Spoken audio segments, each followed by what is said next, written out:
Happy Sunday, everyone. Welcome to another Sunday Musing. Back from Hawaii. It was fantastic. Happy to be home, though. Been on the road for a while. And it was also nice to be gone during the election. I was actually not just gone, I was kind of unplugged. I haven't been that unplugged in a long time, and it was really nice.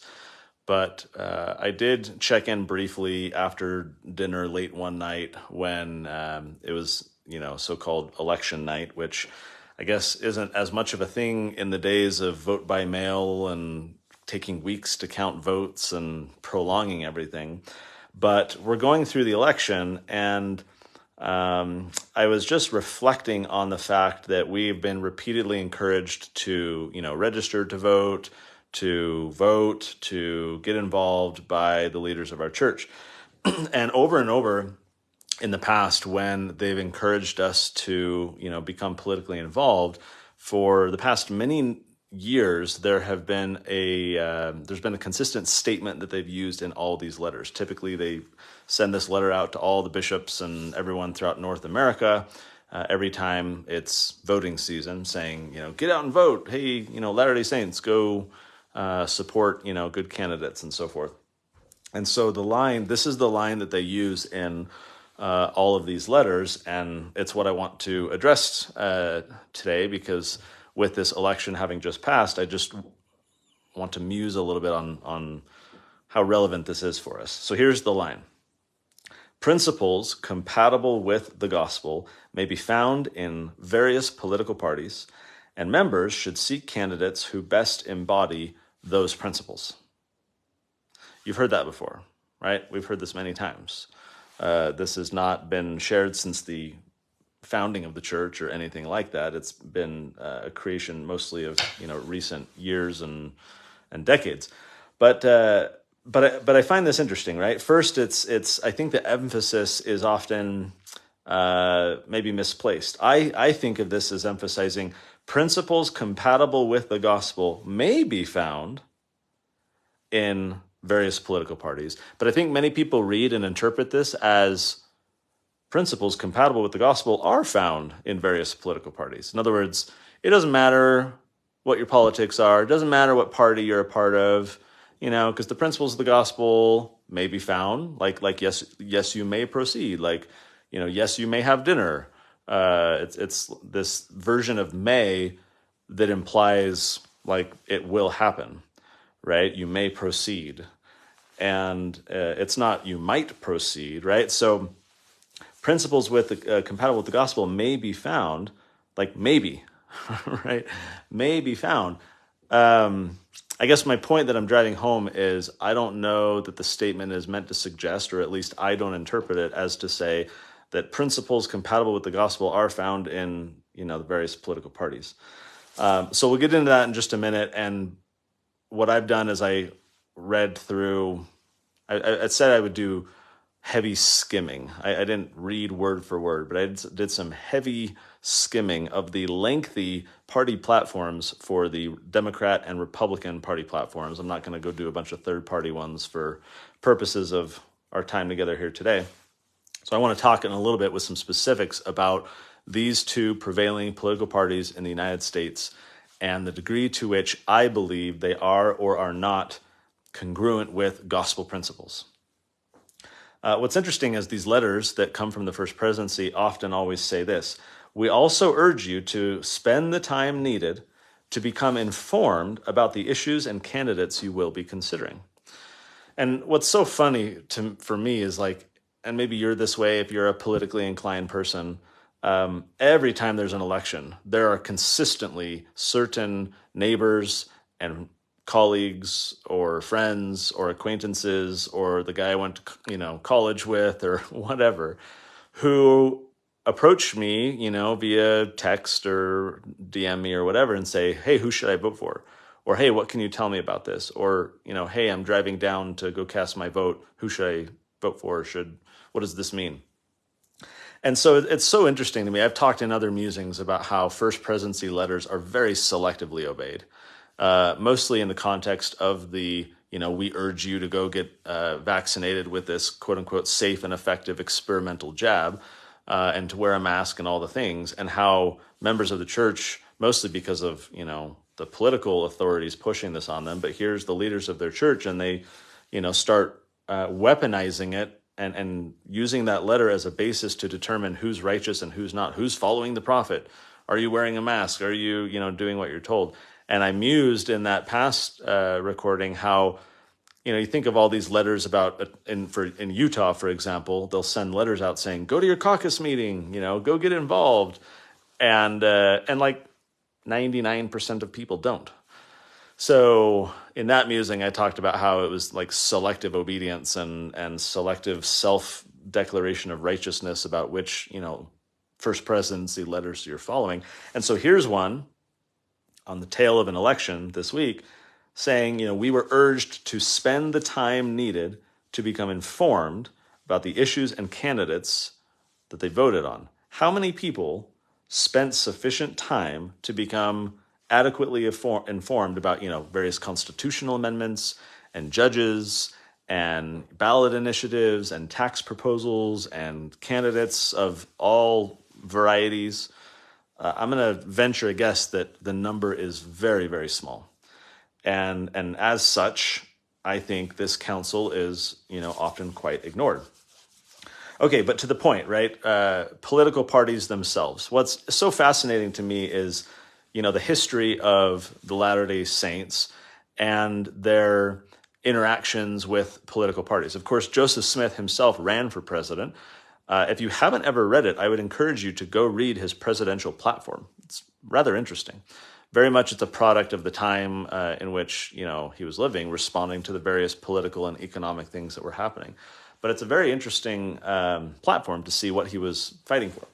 To the point where the apostles not only would go out and be missionaries, but they would basically be campaigning for Joseph Smith as to be president of the United States.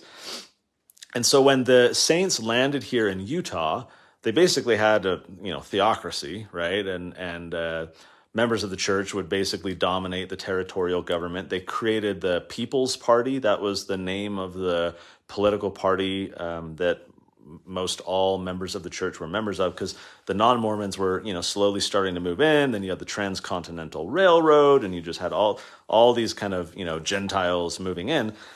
And so in 1870, a bunch of members of other religions, Jews and Catholics and Protestants, they organized what was called the Liberal Party.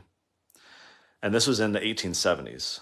And specifically, they were trying to challenge this kind of majoritarian Mormon political control, because these people of other faiths or no faith were in the minority, and you literally had, you might call it, the tyranny of the majority, because the Mormons would vote for, their bishop to be the mayor or, the state senator or whatever.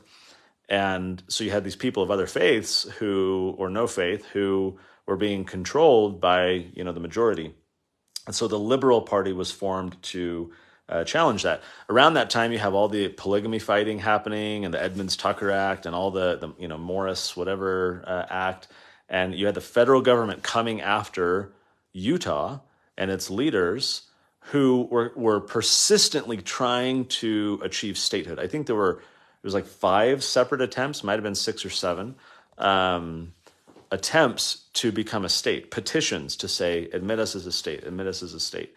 They were very eager for that, and it was consistently and repeatedly denied until eventually it was accepted in 1896, I want to say.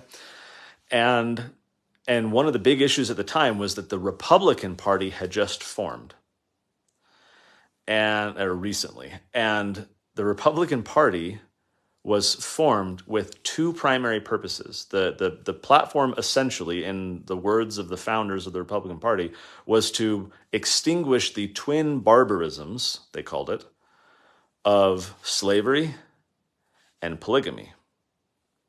So here's the new Republican Party, and it exists in large purpose to stamp out polygamy in this, post-Civil War era. And so they start, growing in influence, and all these people from other parties start joining, and they become a very dominant party throughout the country. And so you have all this federal legislation, as I said, that's really pushing against plural marriage. The People's Party, they ended up deciding to disband it. So leaders of the People's Party, the political party, met with the first presidency. And the discussion was, what do we do about this? Because we're trying to become a state. They keep saying no. Here's the Republican Party trying to extinguish polygamy.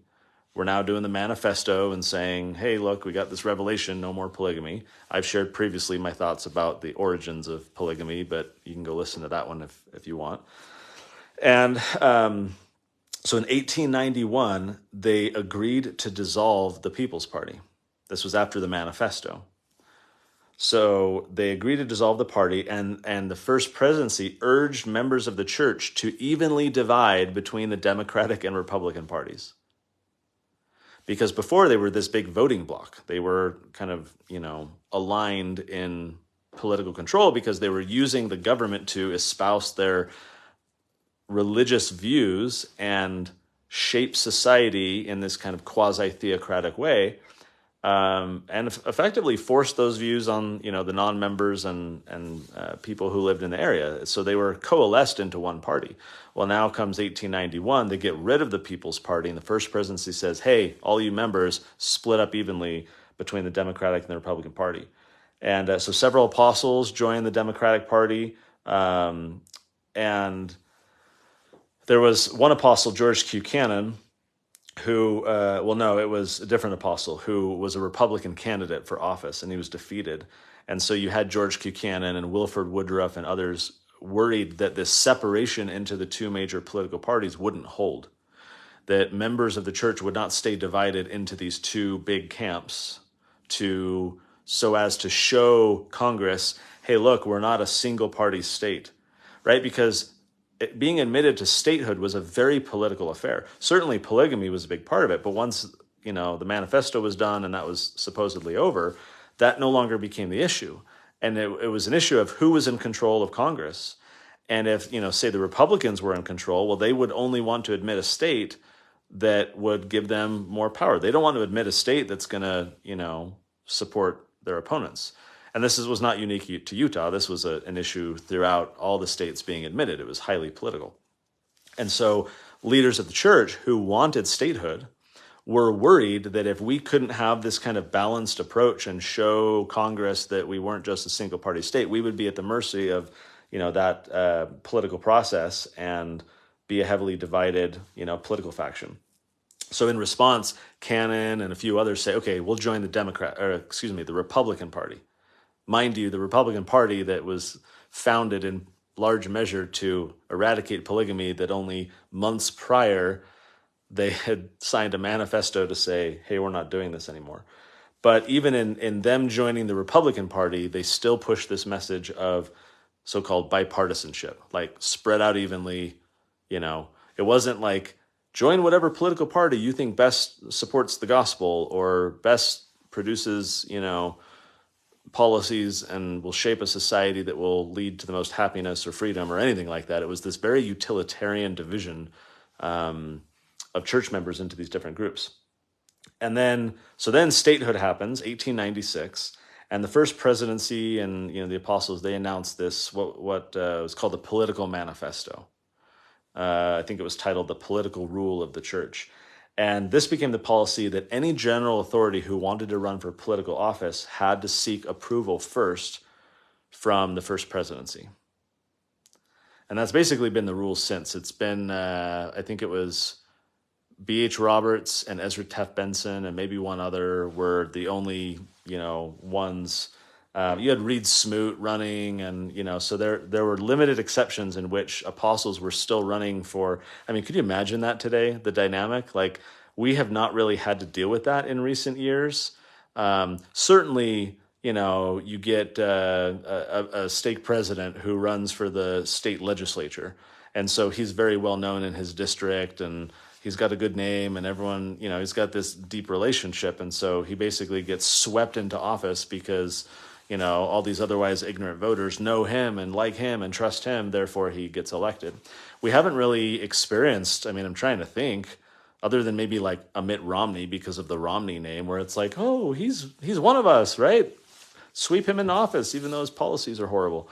But we haven't had like a sitting church leader, general authority running for office in Utah in a long time that I can recall off the top of my head. Anyways, I didn't investigate this before recording.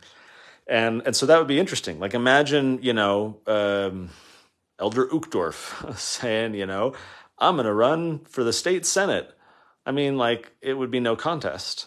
So that's kind of interesting that this used to happen a lot more. And lately, doesn't really happen at all. Well, they issued this political rule of the church in 1896 or shortly thereafter. And one of the apostles refused to sign the document. This was Moses Thatcher. And he was eventually removed from the Quorum of the 12. He felt that was not the proper course at the time, felt that was not the proper course to go.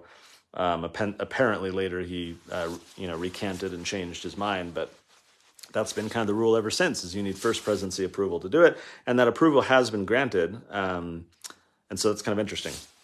Okay, so to the two prevailing political parties, the Republican Party and the Democratic Party. The question before us is, as the First Presidency has said, principles compatible with the gospel may be found in various political parties, and members should seek candidates who best embody those principles. So seems prudent to focus on the two prevailing political parties. I think there's far more members of the LDS Church who are Republicans than Democrats, despite a century and a half almost ago, evenly dividing between the two. And obviously political parties have changed over time. The Republican Party does not stand for the things that it once did, or the Democrat Party. Like they've shifted as the people who comprise them have shifted.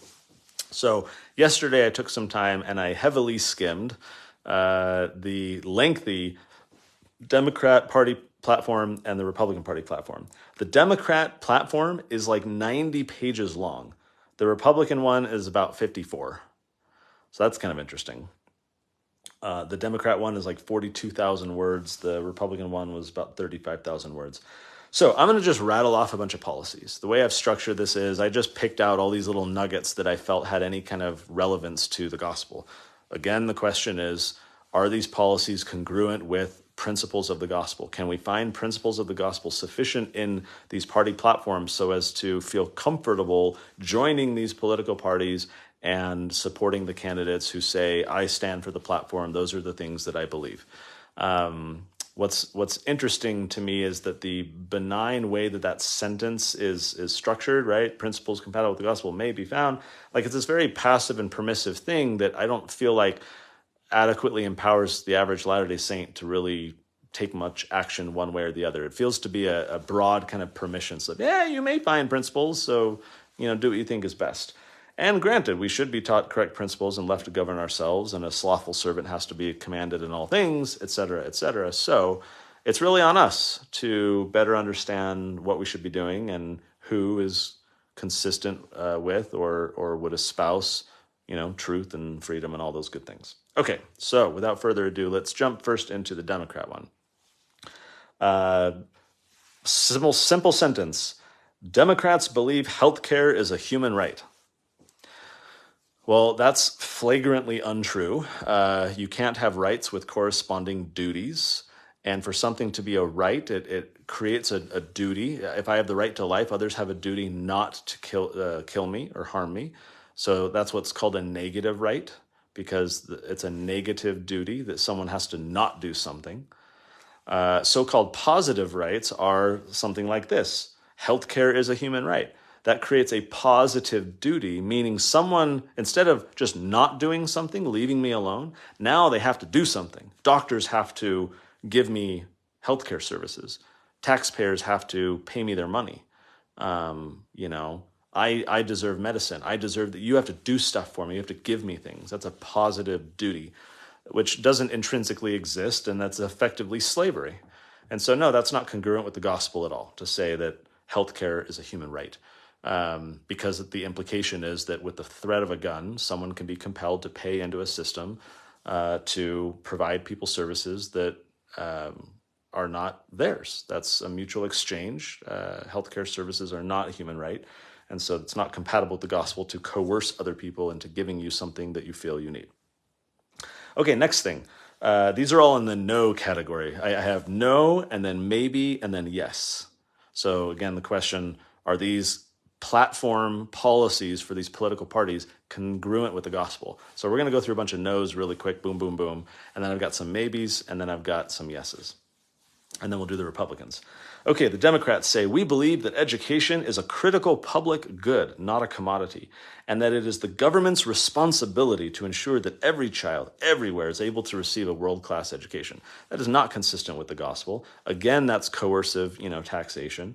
It is not the government's responsibility. That is Caesar. There's this great evangelical pastor who once said something like, why as Christians should we be surprised when we send our kids to Caesar's schools and they return home as Romans, right? Like Brigham Young and others warned the saints early in Utah about so-called free schools, government schools, right? Oh, it's covered by taxes. They're free. Send your kids.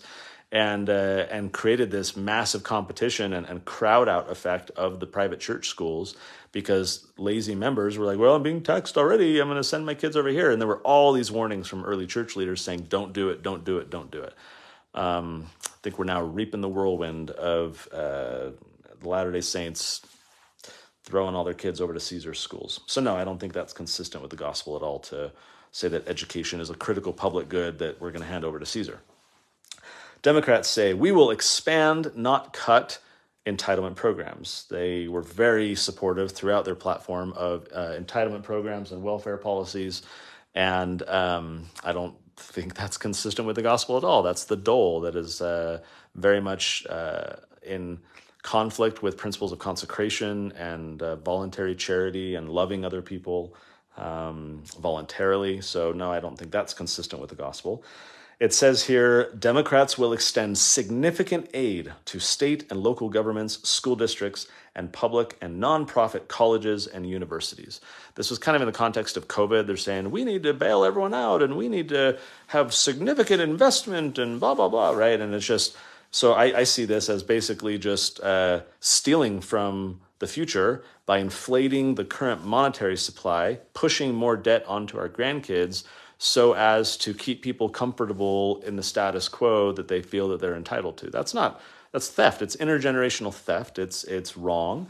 The money doesn't exist to shower all of these entities with more taxpayer dollars. And even if it's not intergenerational theft, taxation itself is theft in the present tense for those who have to pay into it. And so taking even more money from them to give to other people is redistributive and immoral. Housing is a right, they say. That's another big fat no. You can't compel people to provide you shelter. They had this whole thing about $15 minimum wage, and that basically violates the right of contract. If I want to hire someone for $14 and they're willing to pay for it, then that should be up to the freedom of association and contract that people naturally have. And so they're interfering with that by trying to impose these increasing and arbitrary amounts. I don't think that's consistent with kind of the natural freedom of contract and association that we have. Democrats believe every woman should be able to access safe and legal abortion.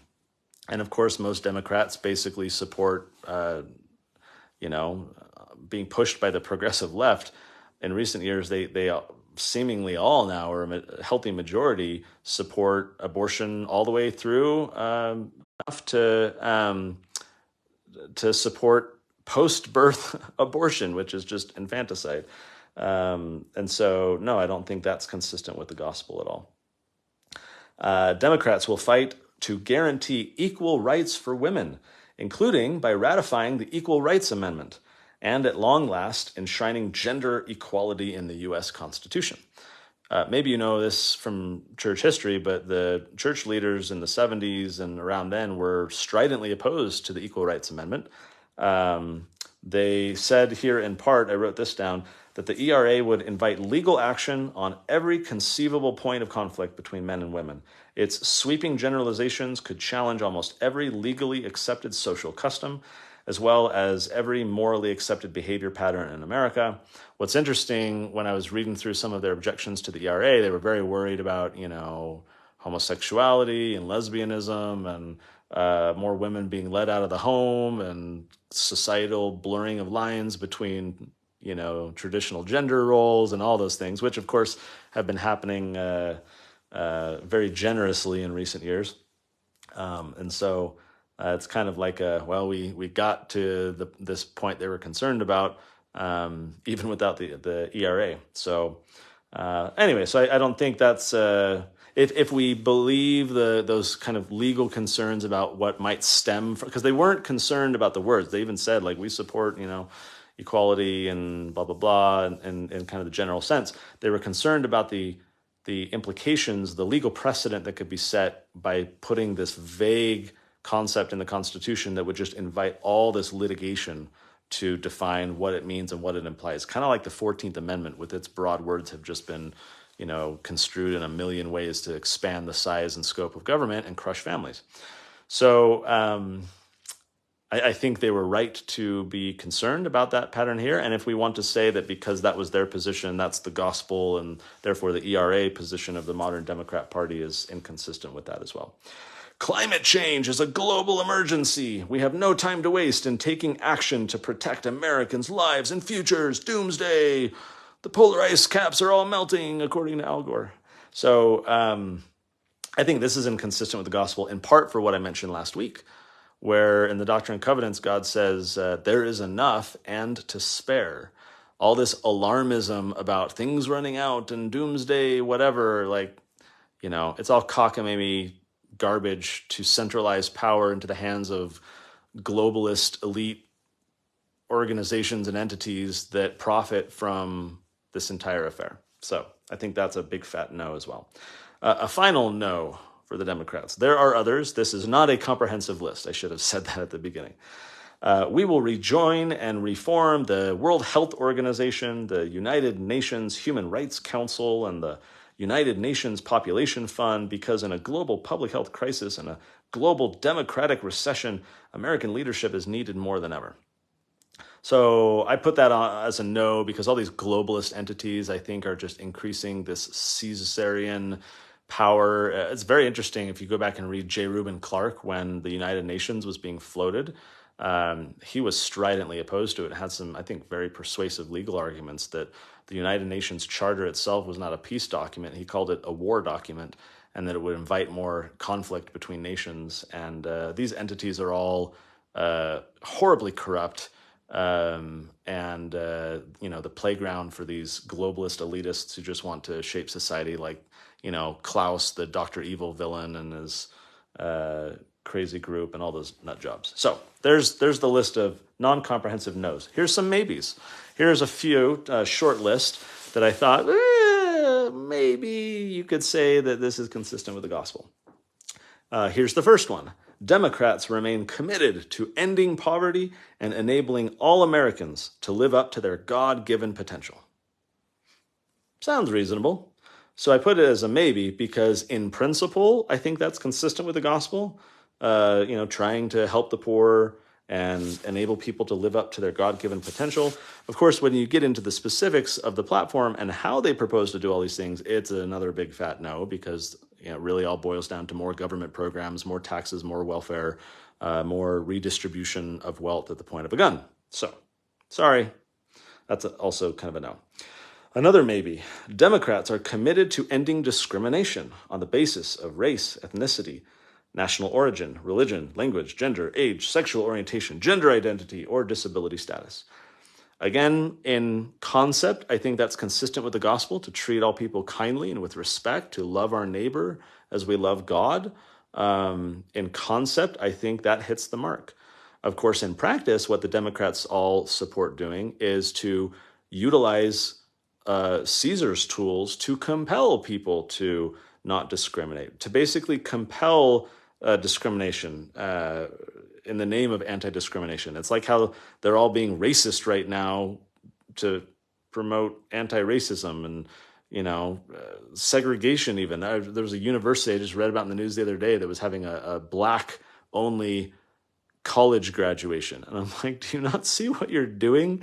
That you're promoting segregation in the name of empowerment? Like, it's The people who decry racism are often the most racist. They say we need to, better, what is it called? Affirmative action. We need to treat people differently because of their skin color and give them a little leg up to, get in and all this garbage.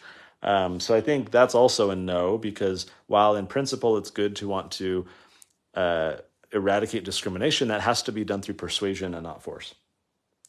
A third maybe. Democrats believe in redemption.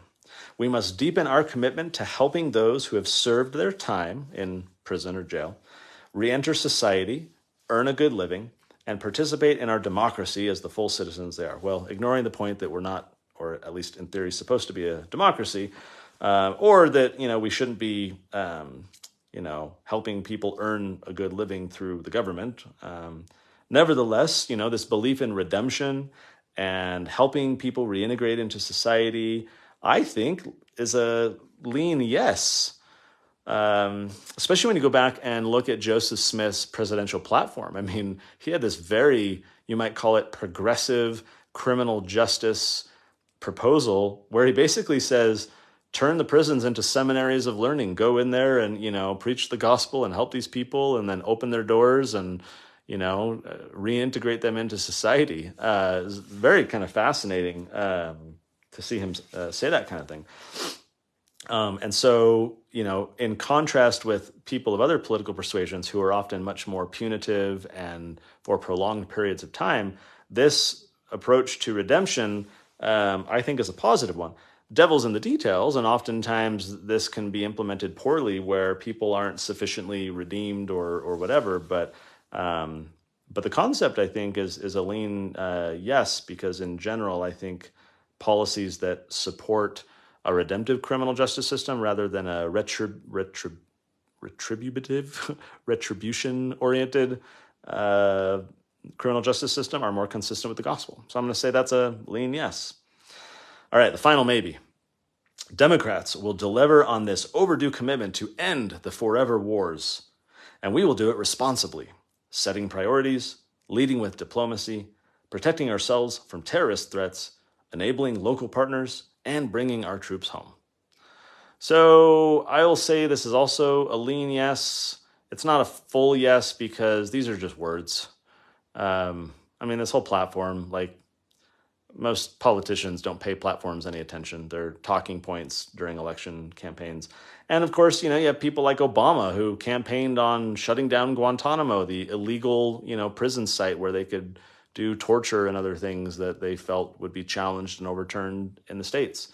And he campaigns on this and then doesn't do it, So it's like ending the forever wars, good. Compatible with the gospel, yes. More peace, fewer wars, treating children of God with the dignity they deserve and all that stuff.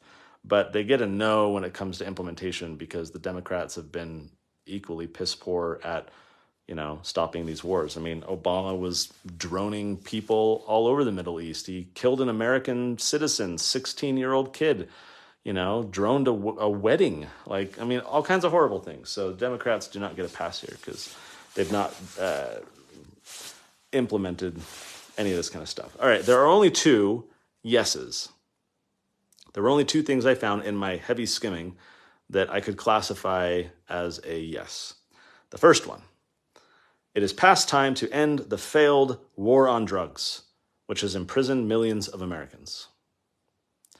I think that is absolutely consistent with the gospel. I think the war on drugs is evil, it is immoral, and it deprives people of things that God has created that can actually help them.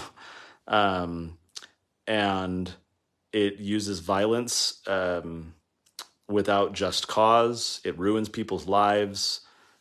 War on drugs has been a horrible thing. God has given all these things to be used with prudence and mercy. I've done a whole past episode on word of wisdom and talked about drugs and things in there too.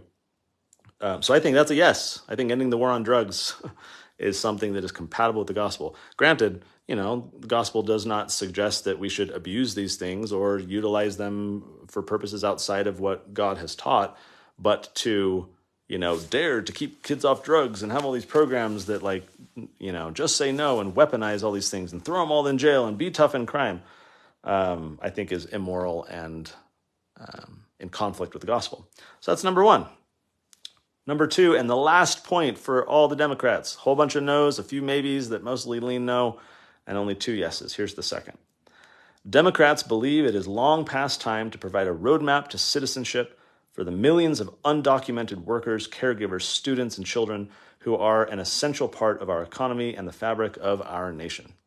Now, this is a qualified yes, because I don't think citizenship necessarily has any bearing on the gospel, but immigration itself does. I have a whole chapter, I think, or maybe it's a subchapter dedicated to this in Latter-day Liberty, which was my first book I wrote 11 years ago, exploring from a gospel perspective the issue of immigration. And in short, imaginary lines on a map are no basis to separate families. And people have the natural freedom, as was recognized early in this country, to migrate wherever the heck they want. And we had treaties that were reflective of that fact and all these things. I believe God gave us the earth, not a tiny little portion thereof, to be ruled over with an iron fist and have these arbitrary laws and high fees and lengthy times before people can be reunited with loved ones. Like, if you know anyone dealing with the especially poor people dealing with the immigration process, it is just destructive and harmful and stupid. And, most people might say in reply, oh, we just got to fix it. And blah, blah. Like, no, I think it needs to just be wholesale scrapped. And I think these imaginary lines on a map that we draw to create division undermine our ability to foster unity. And so I won't go into more detail. Maybe I'll do a separate musing on immigration later, but that's the final one for the Democrats.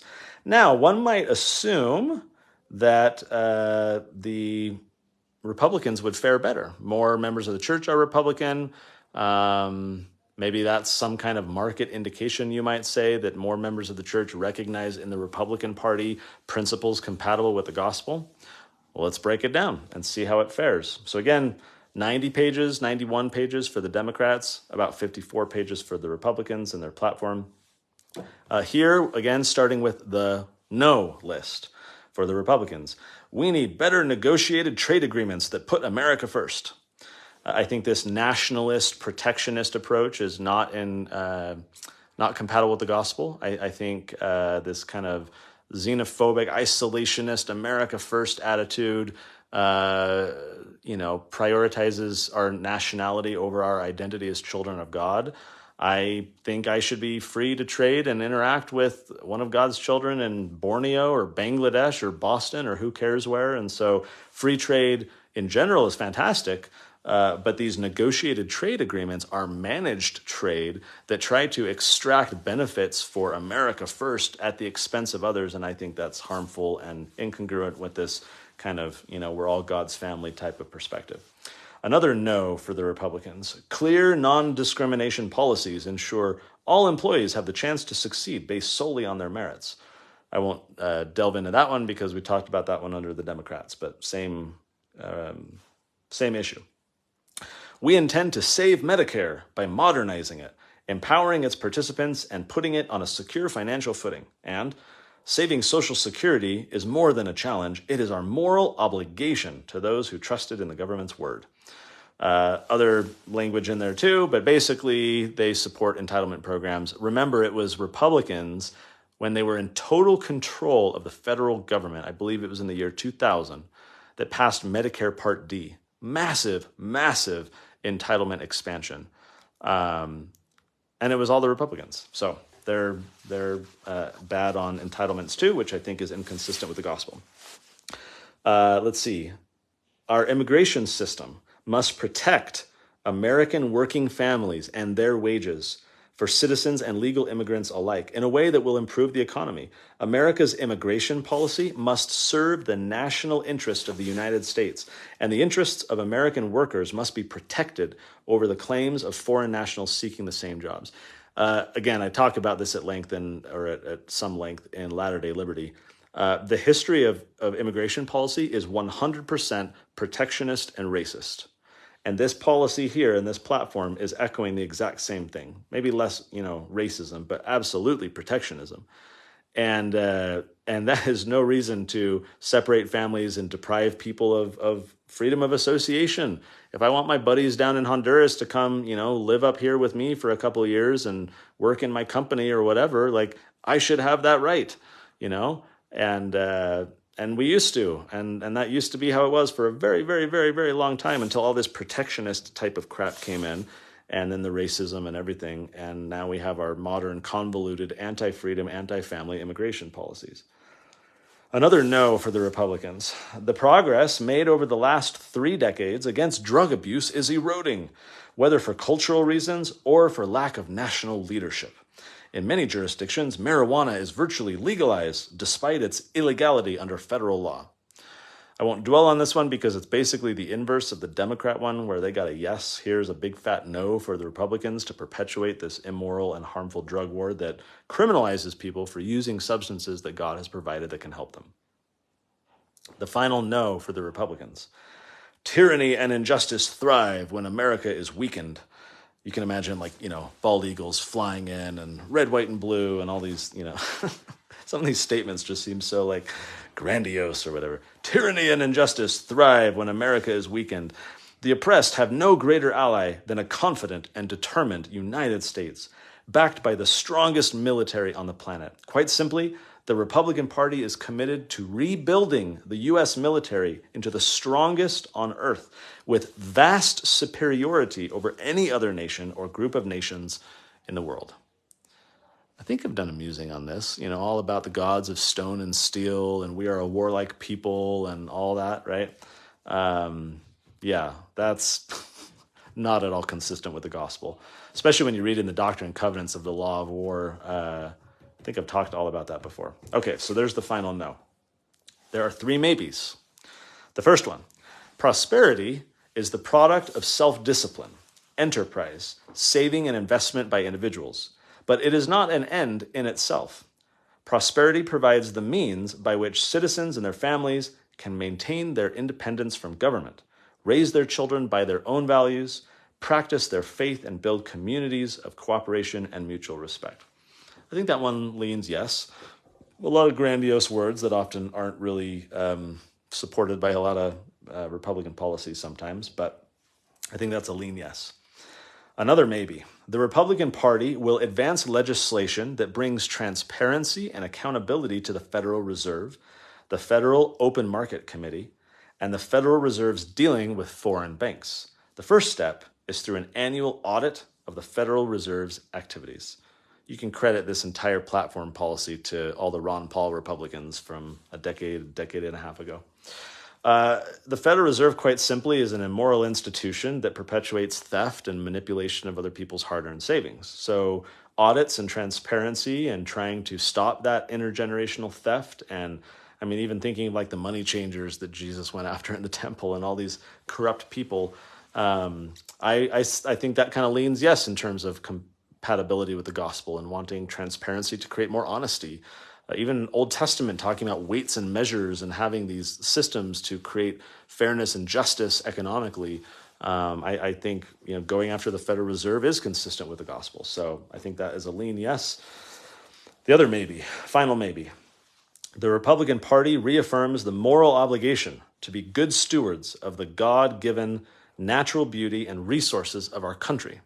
So environmentalism, basically. Why is this a maybe? Well, devil's in the details, because Democrats can basically say that same thing, be good stewards of the God-given natural beauty. They support this by, government control and shutting down all this private production and enterprise and entrepreneurship. Well, here's what the Republicans say, and I think the next sentence or shortly thereafter. We assert that private ownership has been the best guarantee of conscientious stewardship, while some of the worst instances of degradation have occurred under government control. Applause. Okay, that means that's a yes. I think that is congruent with the gospel. Even under consecration, when you go look at how that worked, right? It was divvying of properties into individual private control. It was not collectivism. It was not collective ownership. It was private property ownership with an altruistic layer on top. On to the yeses. There are a few more than for the Democrats, as perhaps one might expect. We must impose firm caps on future debt, accelerate the repayment of the trillions we now owe in order to reaffirm our principles of responsible and limited government and remove the burdens we are placing on future generations. So an anti-debt clause, being responsible, not pushing your problems onto other people and future generations, I think that's a yes. We affirm the Constitution's fundamental principles, limited government, separation of powers, individual liberty, and the rule of law. I'll say yes in concept. Many Republican policies in the platform and advanced by Republican elected officials are not consistent with that approach to limited government and individual liberty and so forth. But in concept, that's a yes. Merit and hard work should determine advancement in our society. I think that's another yes. Traditional marriage and family, based on marriage between one man and one woman. There's the Republican Party again. Anti-plural marriage prong. Between one man and one woman is the foundation for a free society and has for millennia been entrusted with rearing children and instilling cultural values. I think that's squarely aligned with gospel principles, proclamation on the family, and all of that. We pledge to defend the religious beliefs and rights of conscience of all Americans, to safeguard religious institutions against government control. That's almost verbatim out of D&C 134. So I'd say that's a yes. We support the right of the people to conduct their businesses in accordance with their religious beliefs. I think that's also a big yes. We assert the First Amendment right of freedom of association for religious, private, service, and youth organizations to set their own membership standards.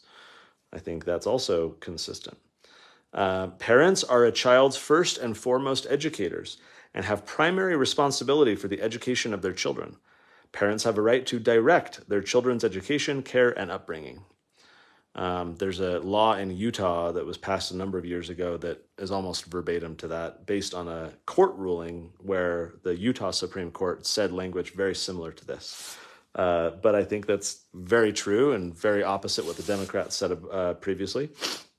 I think that's a yes, that parents are the ones in control and not the government. Lawful gun ownership enables Americans to exercise their God-given right of self-defense for the safety of their homes, their loved ones, and their communities. So here's a quote from Joseph Smith on this, because you might say, well, guns and Second Amendment, is that really like a gospel thing? Here's Joseph Smith. There is one principle which is eternal. It is the duty of all men to protect their lives and the lives of the household whenever necessity requires, and no power has a right to forbid it. He also called those who wouldn't defend their families cowards.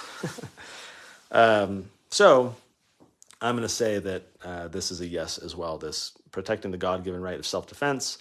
And that includes, the tools necessary to do that, including firearms. Two more. We assert the sanctity of human life and affirm that the unborn child has a fundamental right to life which cannot be infringed. I think that is very consistent with the gospel. And finally, strong families, depending upon God and one another, advance the cause of liberty by lessening the need for government in their daily lives.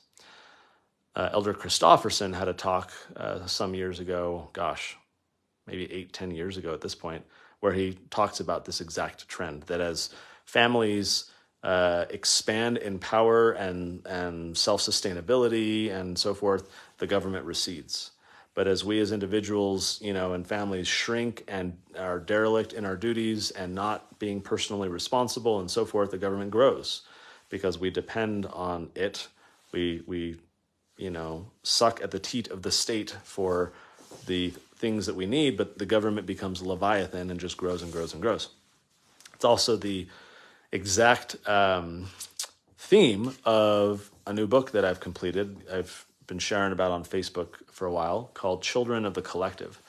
And I don't think I have any copies here. I think they're at my office. But that book will be out in about a month. And the thesis of that book is exactly this point. Strong families, depending upon God and one another, advance the cause of liberty by lessening the need for government in their daily lives.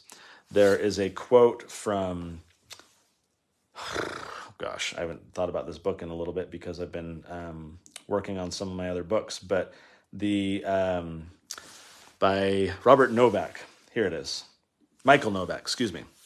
So the entire book, Children of the Collective, that's coming out next month, is basically a book-length treatment of this single quote from Michael Novak. He was like this, conservative Christian commentator kind of guy. He says, between the omnipotent state and the naked individual looms the first line of resistance against totalitarianism, the economically and politically independent family, protecting the space within which free and independent individuals may receive the necessary years of nurture. So you got the omnipotent state on the one hand, you got the so-called naked individual, kids oftentimes, the weak, incapable people on the other hand, and it's the family that is the first line of resistance to protect the rising generation against the encroachment of totalitarianism by being economically and politically free to provide a space within which we can nurture the young to be more confident, more capable, more critical of the state, more skeptical, and all the things. And so as the family degrades, the government grows.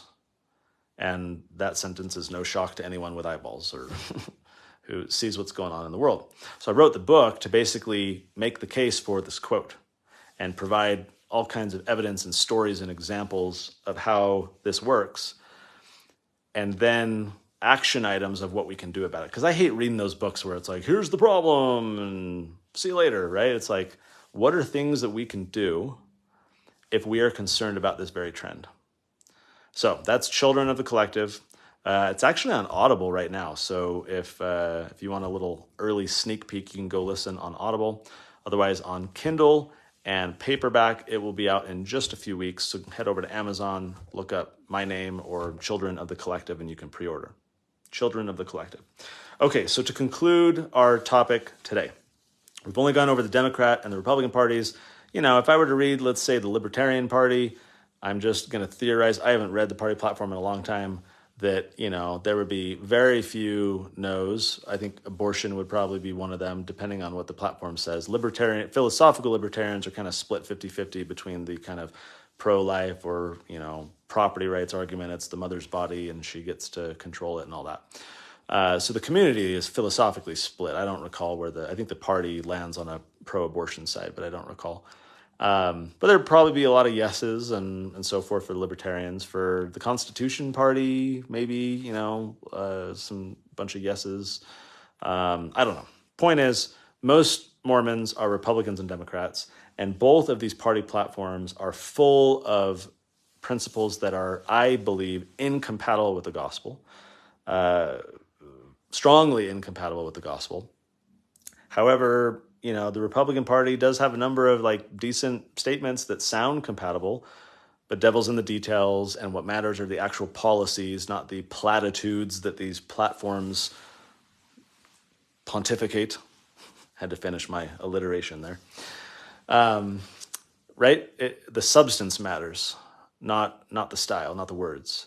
So I think that's one of the problems for the Republican Party is that in theory, right, I think a lot of Mormons kind of gravitate over to this party because in theory it sounds nice, but in practice so often Republicans are passing things that are inconsistent with the gospel, but members are asleep at the wheel and they just start to equate Republicans with conservatives, with friendly to our faith, and the lines get blurred and they just end up swallowing all kinds of junk. I was reading in Helaman 6 today, and talking about how the Nephites, I'm going to pull it up so I can read it exactly. And I've talked about this one before, where the Gadiantons were kind of infesting things and the Lamanites were preaching the gospel. And it says, where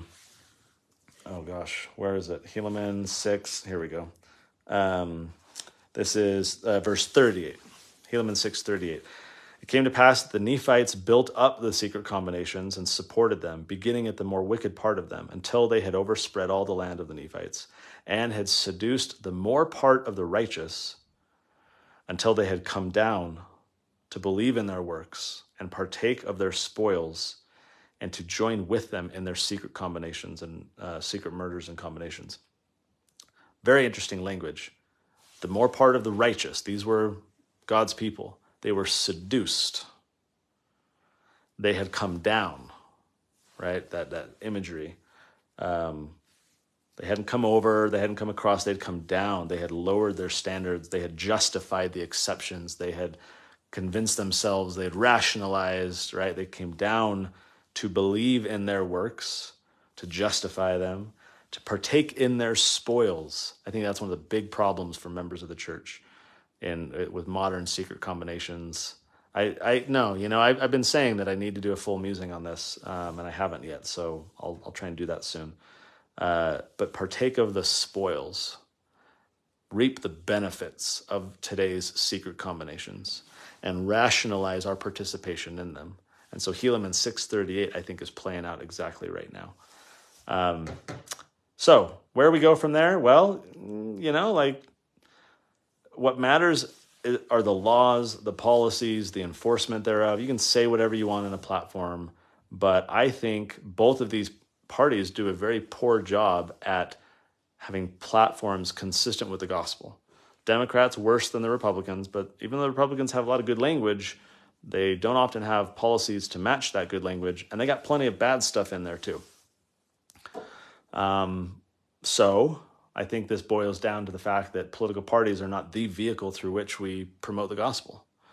It was Alma, right? Abandoning the chief judgeship and going out and preaching the gospel because nothing had greater power over the hearts of men than to hear the word of God. Political means are not going to bring salvation. They're not going to promote peace and safety. It is a race to the bottom, a race that some of us are called to be involved in, present company included. I am a registered Republican for reasons I can share another time. But as with being a faithful, active Mormon and openly analytical, or you might say critical of our own community and what I think we get wrong, I have no problem criticizing Republicans and talking about all the garbage that's done. To me, it's a superficial status for utilitarian means in a lot of ways. What matters is the principles, the values, the ideas, the philosophy.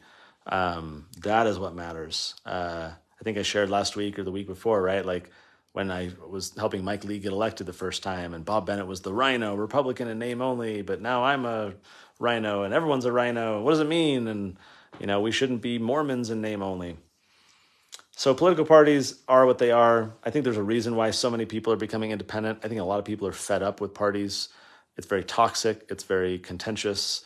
And I think what matters is focusing on the principles that we believe in and the truths that we know, rather than wrapping up our identity in another institution or organization. We shouldn't define ourselves as, Americans, America first. We shouldn't define ourselves as Republicans or Democrats. We shouldn't embrace these divisive and, fractious identities that pit us against one another. I think we should be focusing on promoting truth to everyone at all times, to be a friend unto all and enemy to none. And I don't know that political parties are conducive towards that end.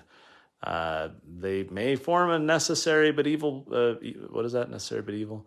I don't know. They may have some necessary function in our modern age, but we as members of the church, I think, should not believe that any political party itself has the privilege of being the party that is consistent with the gospel, and that includes the Republican Party. We shouldn't conflate the two, and we shouldn't see them as a means of promoting our values and ideals, because that should be done through persuasion and not force. It should be done like Alma, by abandoning the political process and just being persuasive and doing the missionary work approach, and not trying to compel others into righteousness and shape society through the force of law. So that's it. Have a good Sunday.